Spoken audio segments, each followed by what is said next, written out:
başlatıyoruz. Sayın Vekilim, Yönetim Kurulu Başkanım, siyasi partilerimizin il başkanları, STK temsilcilerimiz, kıymetli hemşerilerim, basınımızın güzide mensupları. Bugün Gök Kubbe şahitliğinde eğitim, kültür, yardımlaşma ve dayanışma alanlarında güzel hizmetler yapacak, güzel işlere imza atacak Habiz Binililer Eğitim, Kültür, Yardımlaşma ve Dayanışma Derneği, yani İyilikler Topluluğu'nun Hizmet Ofisi İrtibat Bürosu'nun açılışı için toplanmış bulunuyoruz. Hepiniz hoş geldiniz, şeref verdiniz. Untan khairatın, serçava rahatın, ehlen ve sehlen, şükren lekum.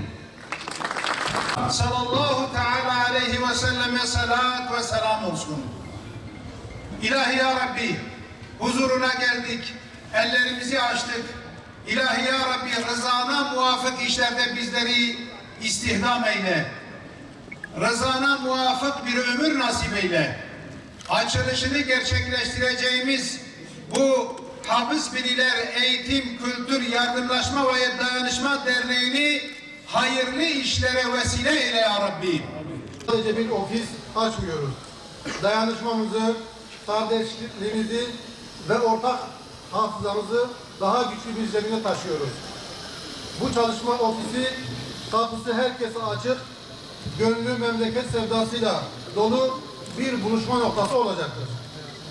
Derneğimiz kültürümüzü yaşatmak, gençlerimize sahip çıkmak, ihtiyaç sahiplerine destek olmak ve hemşehrilerimiz arasında güçlü bir köprü kurmak için vardır. Bu ofis projelerin üretildiği, fikirlerin olgunlaştığı, birlik ve beraberliğin pekiştiği bir merkez olacaktır. Bizim anlayışımızda kapsayıcılık olacaktır. Sadece kendimiz için değil, Batman'ın tamamı için fayda üretmek, şehrimizin birlik ve huzuruna katkı sağlamak bizim temel hedefimiz olacaktır. Çünkü güçlü şehir birlik ruhuyla ayakta duracaktır. Biz inanıyoruz ki birlik varsa bereket vardır. Biz inanıyoruz ki birlik varsa kuvvet olacaktır. Dolayısıyla bizim bu odamız birliğin merkezi ve tüm hemşehriler arasında dayanışma ve birliği sağlayacak bir köprü olacaktır. Dolayısıyla buraya gelen tüm hemşehrilerimiz tekrardan hoş geldiniz, sefalar verdiniz. İnşallah bu odamız hayırlara vesile olacak, birliğin, kardeşliğin merkezi olacaktır. Tekrardan hepiniz hoş geldiniz, şeref verdiniz.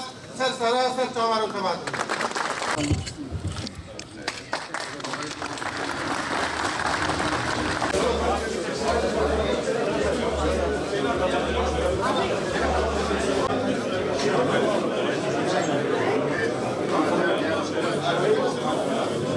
Ya.